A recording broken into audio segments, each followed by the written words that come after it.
Hello everyone. Just another random Monday morning rant while I'm on my way to my little nook and hideaway where I can get some work done for the business away from a hungry, needy toddler. But while I'm on my way, I've just got a few thoughts again that I've been thinking about going through my mind randomly. I've had a good week on the channel. Made quite a few extra little videos and a couple of these little ruminations. People seem to like them, so I'm going to keep doing them. But this week, obviously, I discussed about the crustaceans of the sea and how alien and monster they truly are, and perhaps they weren't supposed to be there. So if you haven't seen that, maybe look at that video. But it's just based on the passage that, you know, it's an abomination to the Lord to eat shellfish, and I just couldn't help but think that rule was so arbitrary and random, with no explanation, seemingly. But once you account in the all flesh was corrupted narrative from the times of Noah, it kind of makes a bit of sense that, you know, the things in the sea would have survived and they too would have been corrupted, you know, completely and genetically engineered, and there are some pretty terrifying monsters in the sea, you know. And from that, obviously, I made a video in the middle of the week trying out a new style, and this style, you know, is more, it's just images flowing slowly rather than so rapidly like I used to. On the theme that I'm talking about that day, I compile all the images first. I get them all to the right aspect ratio so they fill the screen properly and appropriately, so it looks a bit more professional. Something I've lazily never done before in the past properly. I've just kind of scaled over and ignored, much to my wife's chagrin. And I've also done it slightly more. I've gathered the information I'm going to say beforehand and put it on a Word document so I can read it out rather than just shotgun scattershot the information at you like I usually do. I think I'm going to do these type of videos to just do the whole off the top of my head stuff, and the weekly video on a Wednesday or a Thursday, depending when I have time to get it finished, is going to be a little bit more polished from now on. I think with more subscribers coming in, I think it's better I do a bit more of a professional take on this. You know, it's time to grow up, I suppose, and put some actual effort into some of these videos. The information's there, but maybe I might go over some of the old topics I've already discussed and say them in a new light with some new, you know, with a new professionalism to it. Some of the topics I discussed in the older video to the series of the Nephilim Look Like Clowns, maybe I'll cover again. I'm sure I've got some new perspectives I may be able to shed onto the situations as well and some of the ideas, because it's been years since I mentioned some of this stuff from, you know, when I had the series going 5 years ago, which might be worth revisiting, definitely. Kind of get a new fresh start to the series as I'm writing the book. It might be good as well to also review the information and share it with you guys as I go along. So I think I'm definitely going to start doing that.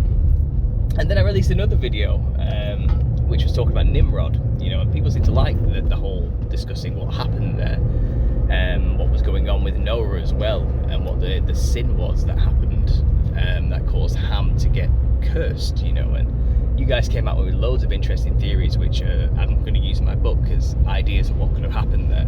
You know, I did a reading on the live show yesterday from my book on this section, and I laid out many reasons people think Ham got cursed. Well, Canaan got cursed through Ham, you know.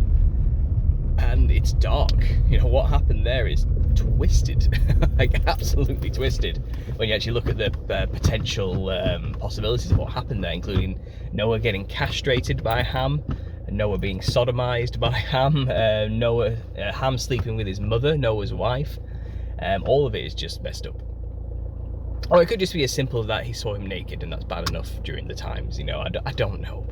I'm not, as I said in that video and in my book, you know, I'm not here to solve this 2,000-year-old debate of what happened there.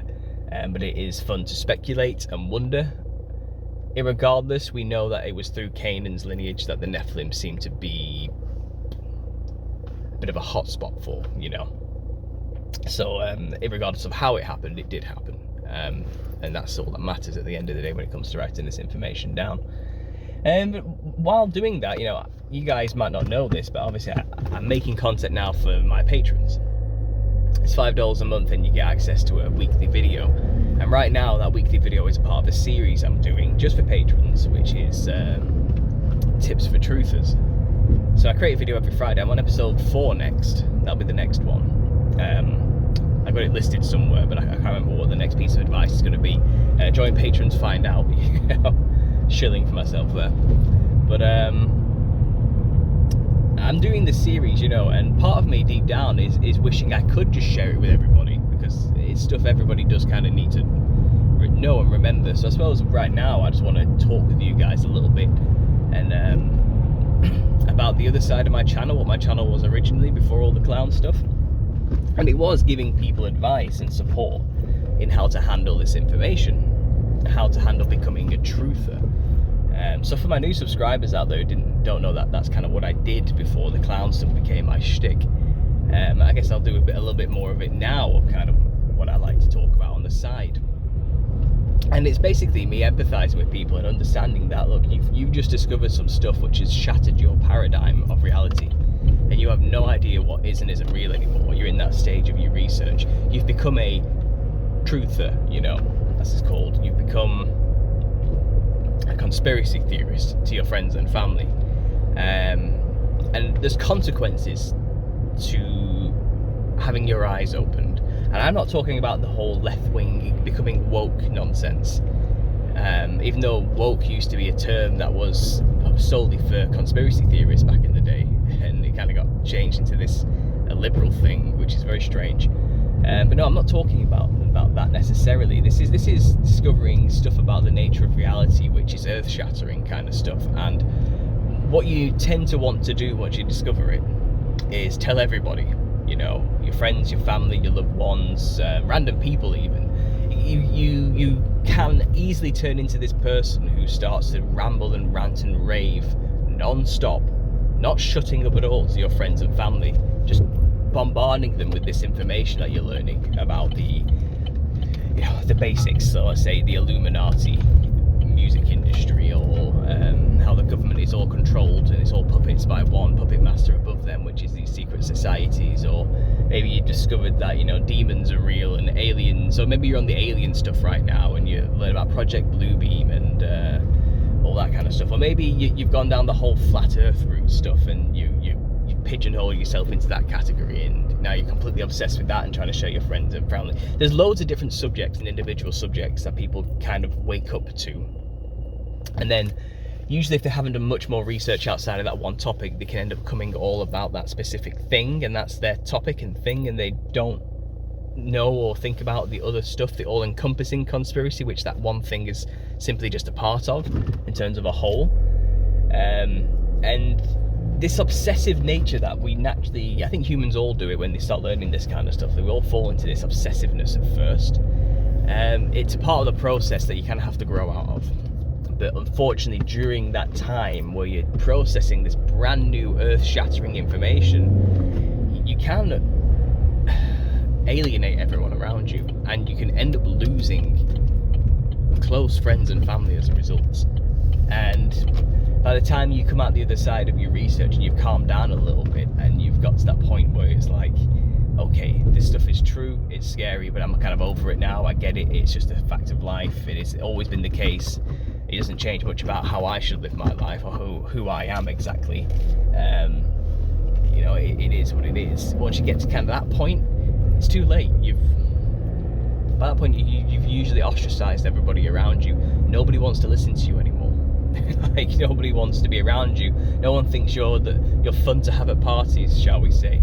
And people have cut you out of their life quietly, you'll find. It's usually the case. They've just backed out without you realizing it, and they're no longer there.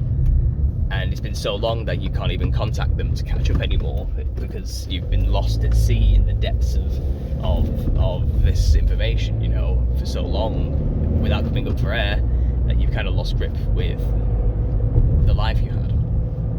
And people will argue, well, maybe that's a good thing, blah blah blah, but it's a sad thing at the end of the day that this information does that, you know, that it can lead to losing friends and family. And I essentially, because it is too late for a lot of people,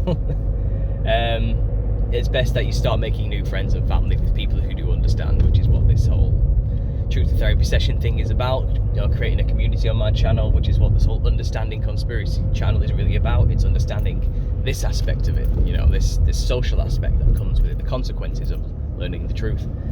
And that's it. So Truth is basically just advice on, first, how to avoid getting yourself into the situation where you become completely alone and isolated, because it's not a good place to be, especially when you're staring into the abyss. Okay, and it's also advice on how to deal with it if you are kind of lost already and it's too late. You've lost all your friends and family throughout this. The unfortunate, and also my tips and what I like to do in this channel is I want to make people realise that it's good to spread the truth, but if you're going to do it, you need to do it right. Okay, and I've said it before and I'll say it again: people do not buy products. People buy the person who's selling them the product.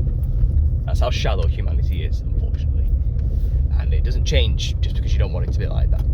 So if you come at somebody all guns blazing, ranting and raving, pointing to your board on the wall with all the strings attached, you know, the stereotype conspiracy stuff, and you start ranting and raving to them about the truth and why don't you see people as sheeple, everyone's an idiot but me type of attitude, wake up you fools, you're blind, that type of stuff, no one's going to listen to you. Everyone's going to think you're crazy, and you lose everyone around you and get more isolated, and nobody learns anything. You need to present this information delicately. Okay, you need to treat it like the incredibly sensitive, delicate object it is. You can't be throwing it around. Okay, it doesn't work like that, and people will not listen. You know, so I guess that rant is me basically saying, I understand, I've been there, I'm one of those people, I'm one of you, and I want to help any way I can. Okay, you can turn your life around and pull it back, and you can have a meaningful life and still know this stuff.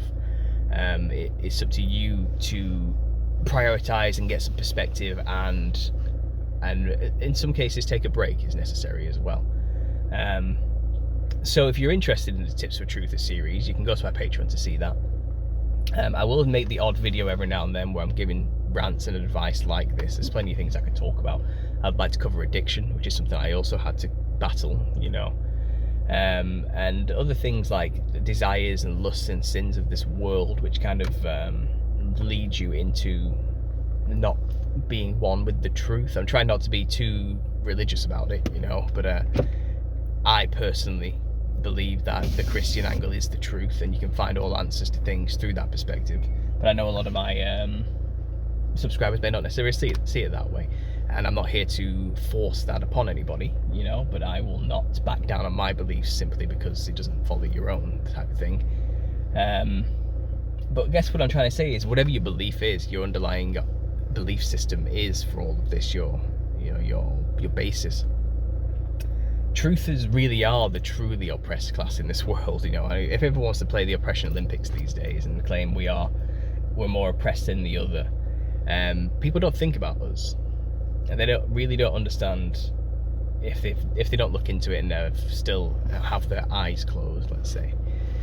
People don't realize just how bad it is for new truthers or the conspiracy theorist class. We are like the most subjugated, put down class of people in the world. We lose our jobs because of our beliefs. We lose our friends and family for what we believe. We are rejected wholly by the world completely because we don't go along with the mainstream narrative. And this isn't a left-right paradigm thing. This isn't a political thing. This is way above all of that. Real truther stuff, real conspiracy theorist stuff, you know. And you know, we suffer more silently than most people realize, and I guess I want to point out that that's the case, you know. And if you do decide to start looking into this stuff for the first time, if for some reason you've discovered this video and you haven't even dipped your toe into the world of the truther community, be prepared, I guess is what I'm saying.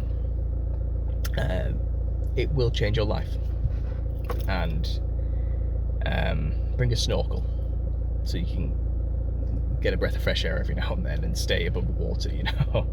Anyway, I'm going to leave it there, guys. I've got work to do, but thanks for listening, and as always, God bless.